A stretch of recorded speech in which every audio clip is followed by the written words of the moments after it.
Okay, so I'm going to start off by doing a solution to the homework, which basically involved adding a property to our entity object, and I want that property to be a lucky number for each of our contacts. And the thing that is going to make it a little bit tricky is that I want it to be optional, and yet I want you to be able to specify a maximum and a minimum value. So what I'm going to do is I'm going to grab this project that I have from the end of last class, take it, I'm going to just stick it here on my desktop.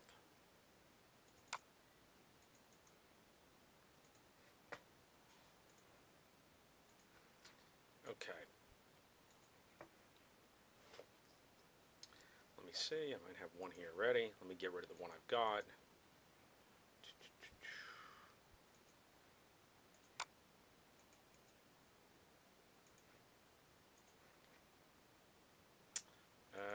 Hang on, let me actually just create a new folder here.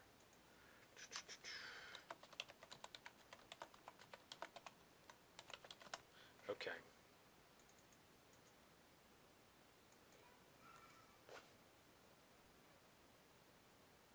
So let me open this up. I'm going to open up this project.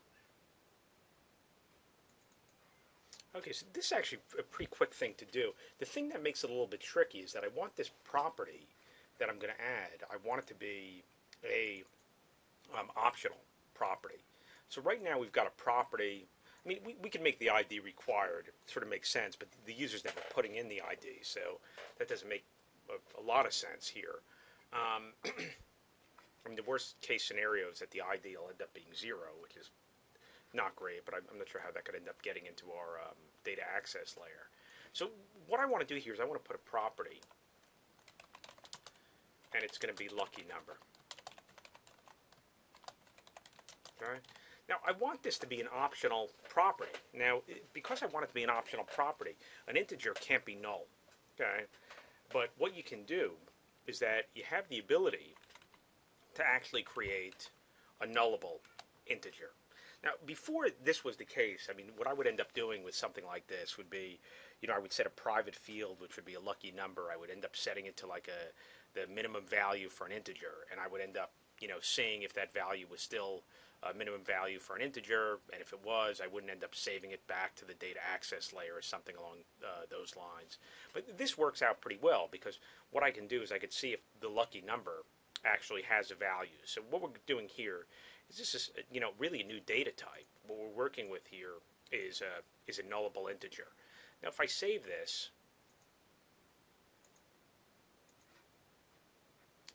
I could go in here and I could just do go right to my edit form.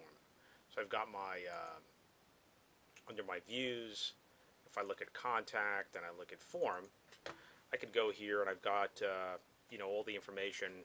I could go right below my last name, and I could go in here and I could change this to be lucky number. Now this is not going to be required, so I'm going to take out the asterisk.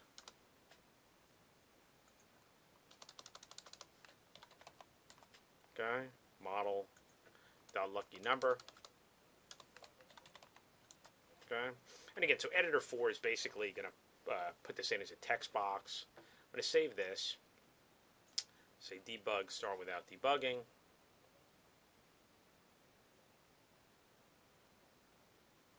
Right, I'm going to go to contact, and I had deleted all my A contacts, so let me go to another one. If I end up clicking on create new, I'll see lucky number will end up showing up.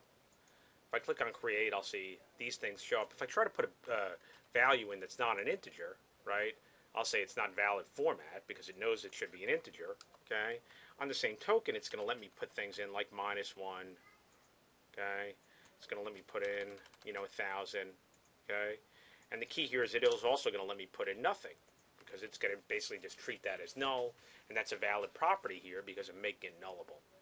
So the first thing I'm going to do here is a pretty quick thing. I'm not going to worry about persisting my data right now. What I'm going to do is I'm going to put it's not required, but I could put a range validator. Okay? And for the range validator, I'm going to say, hey, look, at a minimum, I want to have 1, and for a maximum, I'm going to have 100. Okay? So now if I build this and I go back and I go to my edit form, I could actually go back here. Nothing changes here because I didn't put in a value. Okay? But if I go in and I put in 0, it's going to say, hey, look, this is what your range needs to be. So, you know, again, the combination of the attributes that you have on your model and the default model binding is going to basically populate your model state to determine what your error is. And here it knows what your error is. If I put in 9, doesn't mind, right? If I put in 100, doesn't mind. If I put in 100.1, right, doesn't appreciate that. Okay? So I've got my validation working here. So the thing that's going to get a little bit trickier is to start doing the validation. Now, what we can do even right at this point is if we go to our results page here, I could go in here and right after the prefix, I could put in a header for lucky number, and I could go down here, and you know, again, you're seeing here display for, but for text, all that's going to do is actually just output text. I could, you know, it's a lot easier for me to say, hey, item dot lucky number. So this stuff, the reason why this is here is that this basically got generated when we ended up doing the scaffolding for the list. If I go back here now, and I go back to contact, okay, and I click on any of these, I'm going to see that there's no lucky number because it's nullable. Okay, so how do we go actually and persist this? Because right now, none of this stuff is going to end up getting persisted back to our XML file. Well, it's actually not all that tricky to do. What I'm going to do is I'm going to go to my contact DAL. Okay, and there's really just two places that I have to deal with this. So one thing I'm going to do here is that this is where I'm going to take my nodes and turn them into a lucky number. Now, right now, I have no nodes in there that have a lucky number, and I can't assume that that node exists because if the node doesn't exist, I'm not going to end up, you know, putting in. If the lucky number doesn't exist, I'm not going to end up putting it, creating that node. I mean, for instance, you know, just going back here, we could actually even sort of demo this a little bit. If I go back here and I find this particular user, I'll note his last name here, and if I went in here and put in lucky number, right, this is not gonna do anything one way or the other, right? If I go and find this user, right, so last name with a K, right, this guy here, I can see right now he doesn't have any lucky number, okay? I really want to get that to show up here, so I'll start out with that. Basically, just can I display the value with the lucky number, right? That's the easiest thing to do. And what I'm going to do here is just say, hey, look, lucky number. Okay? And what I'm going to do is I'm going to put an expression here. And I'm going to say, hey, if I can find this element, lucky number, okay? What I'm going to end up doing is, now if I, just as an aside here, if I did this, if I went into my, let me actually go and look at the detail page for this particular guy, right? If I went and looked at the details for this guy, and let's actually just for kicks, go in and also add this to our detail page. So I've got last name, I've got first name, I've got prefix. I'll put it under here under prefix.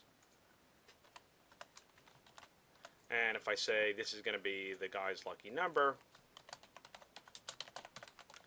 display for, again, even easier, I could just say model.lucky number, right? And if I go back here and I go back to look at my detail, keep this loaded for a second, okay, I'll see that there is no lucky number here. So if I make a change here and I say, hey, look, you know what? Grab the node.element.lucky number, right, and turn it into an integer. Okay, and I could build this.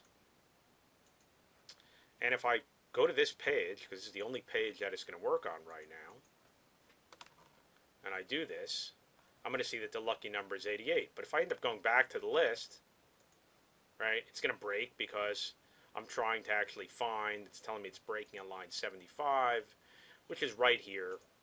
This is, one line of code. I'm doing my object initializer, and the node doesn't exist. So it's actually interesting. What you could do here is you could put a expression that says, hey, if the node dot element lucky number, okay, is not equal to null, okay, then I'm going to use this. Okay. The problem is here is that I have the ability, since it's a since this is a nullable property. Okay, there's nothing wrong with this. You can't assign a null value to an integer, but you can assign a null value to a nullable integer. So if I end up doing this, actually, let me fix this. Right, if node.element.luckyNumber is not equal to null, okay, I'm going to use node.element.luckyNumber. Okay, and the problem is it's telling me, hey, look, you can't do this because there's no conversion between an int and a null. But I can. It's not compiling as a result. These two things you have to be able to get one from the other, right? And there's no way to get an integer from a null value. But what I can say here is that this is not null, but this has a possible value. Okay, so now these two things to some degree are equivalent because this is a nullable int, right? And this is an int, right? And those two things can be converted to each other, right? Nullable int just has a null value, and I always have to look up this syntax. So it's not like I have this memorized, but this is the way you could end up doing this. And if I build this and I go back to this page and reload it, okay, I'll say this works and this has 88. Now, granted, in fact, I'm going to probably, if I end up doing this and I save this guy, okay, I'm going to actually lose this value, okay. Reason I'm going to end up losing that value is because I saved it. If I go back to my XML file, I'll see that I didn't save it. So the only other thing that you have to do here is actually go in there and save it. And it's a very similar logic. Now I'm going to break this up. I found the best way to do this was to break this up into two steps. Instead of returning, so here what I'm doing is I pulled this stuff out, which bodes pretty well for us, is that whether we're editing or whether we're inserting, we're going to create an an X element from a contact. So here I'm just going to say var node equals this, and I'll return node. But I'm just going to put a little expression here. So this is something that might be new to you, to say, hey, look, if the contact that you have, if its lucky number has a value, okay, you can't access a null value, right? But you could say, hey, look, does it have a value? Well, that's a Boolean expression, and if it does have a value, okay, then you could use the value, and you could say, hey, look, here's my node, okay, I'm going to add to my node a new X element, okay, the name of the element, so, again, I created this X element, which is contact, and it's got these child elements here, and here I could go in here and say new X element, lucky number, right, and give it a value, okay, and this is also new, which I'm going to not say lucky number, right, I'll say lucky number dot value, and actually get its value, right, so I test whether or not it has a value. If it does, I get its value. It's pretty, it's a nice way to be able to do this, because you have the ability to say, hey, look, if you have this integer property, and you don't have to provide it, but if you do provide it, I'm going to use it. And if we could build this, right, and we go back to our application, and I go in here and I click edit, and I give this guy a lucky number of 13, right, it will end up getting persisted, right? And if I go in here and give this guy a lucky number of 12, it'll end up getting persisted. And if I go back here and I edit this guy and I get rid of this number, right, it'll end up being gone. So that's about what I was looking for the homework. And again, it just is a way of dealing with nullable values, which in essence you can create a model that matches your application and says, hey, look, this is a property. I don't have to put in a sort of a dummy value to see if it exists. I could actually make it a nullable value, and it's only going to work with value types. So it's going to work with strings. Excuse me, it won't work with strings. It's going to work with numeric data. It'll end up working with Boolean data, and I'm sure I'm missing something, but basically just value types as opposed to reference types. Okay.